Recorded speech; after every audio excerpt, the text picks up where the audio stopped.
নমস্কাৰ ছাত্ৰ-ছাত্ৰীসকল, তোমালোকৰ আগন্তুক এছএছএলচি এক্সামৰ কাৰণে এডমিট কাৰ্ড আহি গ'ল আৰু এডমিট কাৰ্ড আহিল যিহেতু অতি আৰু ভালদৰে পঢ়িব লাগিব তোমালোকে পৰীক্ষালৈ বেছি দিন নায়েই আৰু এই এডমিট কাৰ্ডখনত তোমালোকক কিছুমান ৰুল এণ্ড ৰেগুলেশ্যন দিয়া আছে আৰু OMR কেনেকৈ ফিল আপ কৰিব লাগে সেইখিনি ইনষ্ট্ৰাকশ্যন দিয়া আছে আৰু যদি তোমালোকে এই ৰুল এণ্ড ৰেগুলেশ্যনখিনি মানি নচলা তেনেহ'লে পৰীক্ষাৰ পৰা ডিছকুৱালিফাই হ'ব পৰা নহ'লে 3 বছৰৰ কাৰণে এক্সপেলো হ'ব পাৰে। গতিকে ভিডিঅ'টো শেষলৈ মই গোটেইখিনি বস্তু আলোচনা কৰিম, তো তোমালোকে ভিডিঅ'টো শেষলৈ চাবা আৰু যদি চেনেলটো ছাবস্ক্ৰাইব কৰা নাই তেনেহ'লে চেনেলটো ছাবস্ক্ৰাইব কৰি ল'বা। তো ফাৰ্ষ্ট তোমালোকে যেতিয়া এডমিট কাৰ্ডখন পাবা লগে লগে তোমালোকৰ নিজৰ নামটো, মা-দেউতাৰ নামটো আৰু ডেট অফ বাৰ্থটো সেইটো তোমালোকে শুদ্ধকৈ লিখা আছে নে চাবা, কাৰণ বহুতৰ কি হয় স্পেলিং মিষ্টেক হৈ থাকে, কিছুমানৰ স্পেলিংটো ভুল হৈ থাকে আৰু গতিকে সেইখিনি শুদ্ধ কৰাৰ কাৰণেও প্ৰচেছ আছে, মই সেইখিনি তোমালোকক শেষলৈ কৈ দিম। গতিকে প্ৰথমে তোমালোকে সেইখিনি চেক কৰি ল'বা। তাৰপিছত আহিছোঁ মই instruction for use of OMR sheet, মানে তোমালোকৰ যিখিনি OMR আছে, যিখিনি OMR পাবা তোমালোকে ছ'চিয়েল চায়েন্স, মেথছ, ইংলিছ আৰু ছায়েন্সত, গতিকে সেইখিনি বস্তু তোমালোকে কেনেকৈ ফিল আপ কৰিব লাগিব OMR খিনি তাৰো ইনষ্ট্ৰাকশ্যন দিয়া আছে, গতিকে সেইখিনিও মই কৈ দিছোঁ তোমালোকক।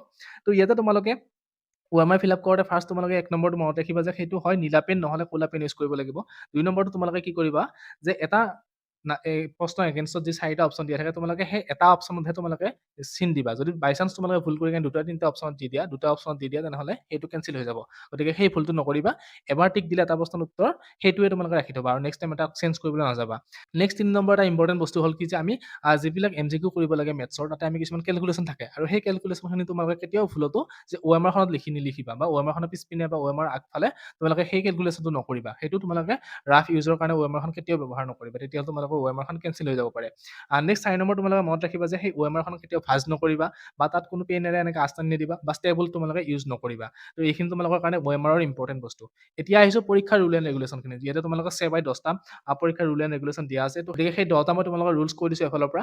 তো 1 নম্বৰ ৰুল মতে কি কৈছে যে তোমালোকে পৰীক্ষা হলত তোমালোকে 8:20 গৈ কিনে চেণ্টাৰত পাব লাগিব আৰু তাৰপিছত তোমালোকৰ যি ৰোল নম্বৰ মাৰা থাকিব সেই এলটেড যিবিলাক চিট আছে সেই চিট মতে তোমালোকে চিট প্লেন মতে বহিব লাগিব। তাৰপিছত তোমালোকৰ কি হয় পৰীক্ষা আৰম্ভণি হোৱাৰ যদি কিছুমানৰ কেতিয়াবা দেৰি হৈ যায়, বাই চান্স কিবা আমাৰ এক্সিডেণ্টত কি হৈ যায় কেতিয়াবা দেৰি হৈ যায়, তো পৰীক্ষা আৰম্ভ হোৱাৰ 30 মিনিটৰ পিছত আৰু তোমালোকক পৰীক্ষা হলত এণ্ট্ৰি কৰিব নিদিয়ে। গতিকে কেতিয়াও তোমালোকে দেৰি নকৰিবা আৰু পৰীক্ষা আৰম্ভ হোৱাৰ 9 বজাত যিহেতু পৰীক্ষা আৰম্ভ হ'ব তাৰ 10 মিনিট আগত অৰ্থাৎ 8:50ত তোমালোকক 8:50 তোমালোকক কি দিব প্ৰশ্ন কাকতখন দিব আৰু সেই 10 মিনিট তোমালোকে প্ৰশ্ন কাকতখন পঢ়ি চাব পাৰিবা। তাৰপিছত তোমালোকে 9 বজাৰ পৰা লিখা ষ্টাৰ্ট কৰিব লাগিব। নেক্সট 2 নম্বৰ গাইডলাইনটো আহিছোঁ। 2 নম্বৰ গাইডলাইনত কি কৈছে যে তোমালোকে পৰীক্ষা হলত গ'লে সদায় এডমিট কাৰ্ডখন আৰু ৰেজিষ্ট্ৰেশ্যন কাৰ্ডখন তোমালোকে লগত লৈ যাব লাগিব, নহ'লে তোমালোকৰ পৰীক্ষা হলত পৰীক্ষা দিবৰ কাৰণে এলাউ নকৰিব। গতিকে তোমালোকে এইটো বস্তু পাহৰি নাযাবা যে এডমিট কাৰ্ডখন আৰু ৰেজিষ্ট্ৰেশ্যন কাৰ্ডখন লগত লৈহে যাবা। 3 নম্বৰ পইণ্টত কি কৈছে তোমালোকে যে 1 ঘণ্টা নোহোৱাকৈ তোমালোকে পৰীক্ষা হলৰ পৰা বাহিৰত আহিব নোৱাৰা আৰু কি কৈছে যে 2 ঘণ্টাৰ ভিতৰত যদি তোমালোকে মানে 2 ঘণ্টা বেল মৰাৰ আগতে যদি তোমালোকে পৰীক্ষা হলৰ পৰা ওলাই আহা বা কপি ছাবমিট কৰি কিনে তোমালোকে বাহিৰত আহা পৰীক্ষা নিদিওঁ বুলি কিনে, তেনেহ'লে কি হ'ব যে তোমালোকৰ যিখন প্ৰশ্ন কাকত আছিলে সেই প্ৰশ্ন কাকতখন তোমালোকে তাত জমা দি কিনে আহিব লাগিব। তাৰপিছত 3 ঘণ্টা হোৱাৰ পিছত বা পৰীক্ষা শেষ হোৱাৰ পিছতে তোমালোকে প্ৰশ্ন কাকতখন ল'ব পাৰিবা। গতিকে তোমালোকে মনত ৰাখিবা যে কি 9 বজাৰ পৰা পৰীক্ষা আৰম্ভ হ'লে 10 বজাৰ আগত তোমালোকে কেতিয়াও পৰীক্ষা হলৰ পৰা বাহিৰত আহিব নোৱাৰে আৰু 10 বজাৰ পৰা 11 বজাৰ ভিতৰত যদি পৰীক্ষা হলৰ পৰা বাহিৰত আহা বা বহি ছাবমিট কৰি কিনে আহা, তো তোমালোকে সেই প্ৰশ্ন কাকতখন তাত গাৰ্ডত জমা দি কিনেহে আহিব লাগিব। 4 নম্বৰ পইণ্টটো কি দিছে যে তোমালোকৰ যিখন এনচাৰ স্ক্ৰিপ্ট দিব, তোমালোকৰ যিখন লিখিবৰ কাৰণে বহি দিব, সেই লিখা বহিখন তোমালোকে ইনভিজিলেটৰক আকৌ ঘূৰাই দিব লাগিব। অৰ্থাৎ তোমালোকৰ পৰীক্ষা শেষ হোৱাৰ লগে লগে বা 3 ঘণ্টা গ'লে বা 3 ঘণ্টাৰ আগত তোমালোকে ওলাই আহিলে সেই কপিখন জমা দি কেনেহে তোমালোকক বাহিৰত যাব দিব। তোমালোকে সেইখন কিবা লিখিছা নিলিখা সেইটো মেটাৰ নকৰে, কিন্তু তোমালোকে সেইখন ছাবমিট কৰিবই লাগিব। নেক্সট 5 নম্বৰটো কৈছে তোমালোকে পৰীক্ষা হললৈ গ'লে কি কৰিব লাগিব, নিজৰ বস্তু লৈ যাব লাগিব, কম্পাছ লৈ যাব লাগিব, নিজৰ পেন বা নিজৰ পেঞ্চিল লৈ যাব লাগিব আৰু তোমালোকক অনলি ব্লেক এণ্ড ব্লু পেনহে ইউজ কৰিব দিছে, তাৰ বাহিৰে বেলেগ পেন তোমালোকে ইউজ কৰিব নোৱাৰা পৰীক্ষাত। নেক্সট 6 নম্বৰটো কি দিছে তোমালোকক, যিখন তোমালোকক লিখিবৰ কাৰণে বহি এনচাৰ স্ক্ৰিপ্ট দিব, যিখন কপি দিব তোমালোকক, সেই কপিখনত ফাৰ্ষ্ট পেজত তোমালোকে কি লিখিব লাগিব, নিজৰ ৰোলটো, নিজৰ নাম্বাৰটো বা তোমালোকৰ যিখন ৰেজিষ্ট্ৰেশ্যন নাম্বাৰ আছে, তোমালোকৰ যিখিনি ডিটেইলছ আছে গোটেইখিনি লিখিব লাগিব, ছাবজেক্ট কোড লিখিব লাগিব, কিন্তু তোমালোকে কেতিয়াও তাত নিজৰ নামটো লিখিব নোৱাৰা। গতিকে তোমালোকৰ ৰেজিষ্ট্ৰেশ্যন নাম্বাৰটো আৰু ৰোল আৰু নাম্বাৰ এই 3টা বস্তু তোমালোকে একদম শুদ্ধকৈ লিখিবা, কাৰণ এনচাৰ স্ক্ৰিপ্টত যদি তোমালোকে সেইটো বস্তু ভুলকৈ লিখা, তোমালোকৰ যিটো ৰিজাল্ট আহিব সেই ৰিজাল্টটো উইথড্ৰ আহিব বা এবচেণ্টো আহিব পাৰে। গতিকে সেইখিনি বস্তু তোমালোকে কেয়াৰফুলি লিখি যাবা আৰু ভুলতো তোমালোকে নিজৰ নামটো ক'তো নিলিখিবা।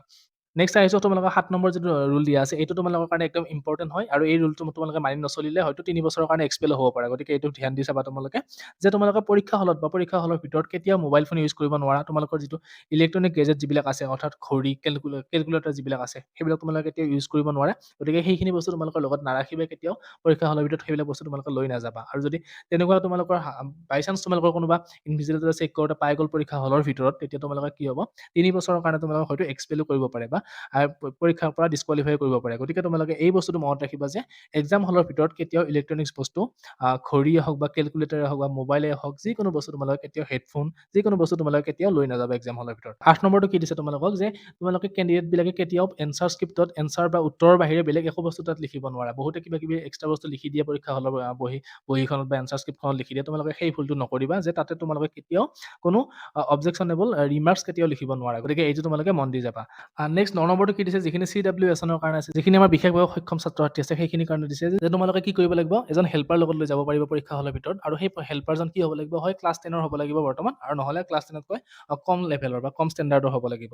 তাতকে বা মেট্ৰিক পাছ কৰা ষ্টুডেণ্ট হ'লে নহ'ব সেইটো বস্তু আৰু কৈছে যে কি প্ৰত্যেক ঘণ্টাত তোমালোকক 20 মিনিট এক্সট্ৰাকৈ দিব টাইম। গতিকে যিখিনি CWSN যিখিনি ষ্টুডেণ্ট আছে কেটেগৰী ষ্টুডেণ্ট আছে সেইখিনিৰ কাৰণে এই ৯ নম্বৰ পইণ্টটো আৰু 10 নম্বৰটো কি কৈছে যে বৰ্ডে পৰীক্ষাটো কেনচেল কৰাৰো কিছুমান ৰাইট থাকে আৰু সেই ৰাইটটো কিহৰ কাৰণে কেতিয়াবা কিছুমান আমাৰ ভায়োলেন্স সৃষ্টি হয় আৰু কেতিয়াবা কি হয় কিছুমান যে বৰ্ডৰ ৰুল এণ্ড ৰেগুলেশ্যন আছে সেই ৰুল এণ্ড ৰেগুলেশ্যন ভাঙা গ'লে বা কিছুমানে সেইবিলাক মানি নচলিলে এক্সামটো কেনচেল কৰি দিয়ে। গতিকে এই 10টা ৰুল এণ্ড ৰেগুলেশ্যন দিছে তাৰ ওপৰত মই কৈছিলোঁ যে তোমালোকক যে যিখিনি তোমালোকৰ নাম যদি শুদ্ধ কৰিব লাগে বা নাম যদি ভুল থাকে তোমালোকৰ সেই ভুল থাকিলে কেনেকৈ শুদ্ধ কৰিবা তাৰ ক্ষেত্ৰত কি দিছে যে দুটা নোট দিছে ইয়াতে যে তোমালোকে এডমিটখন ৰিচিভ কৰাৰ 1 মাহৰ ভিতৰত তোমালোকে কি কৰিব লাগিব সেইটো আপিল কৰিব লাগিব। কেনেকৈ স্কুলৰ হেডৰ থ্ৰুৰে গৈ তোমালোকে কি কৰিব লাগিব সেইটো শুদ্ধৰ কাৰণে এপ্লিকেশ্যন কৰিব লাগিব আৰু সেই 1 মাহৰ ভিতৰত তোমালোকে শুদ্ধ যদি এপ্লিকেশ্যনটো নকৰা তেনেহ'লে কি হ'ব তোমালোকৰ যি মাৰ্কশ্বিট থাকিব বা চাৰ্টিফিকেট থাকিব তাতেও তোমালোকৰ ফুল হৈ আহিব। গতিকে যদি তোমালোকে দেখিছা যে নামটো ফুল আছে তেনেহ'লে লগালগ কি কৰিবা সেইটো স্কুলৰ হেডৰ লগত আলোচনা কৰি কেনে সেইটো যি প্ৰচেছ আছে স্কুলৰ থ্ৰুৰে তোমালোকে সেইখিনি শুদ্ধ কৰিবা। আৰু 2 নম্বৰ নোটটো কি দিছে যে পৰীক্ষা হলৰ যি প্ৰশ্ন কাকত আহিব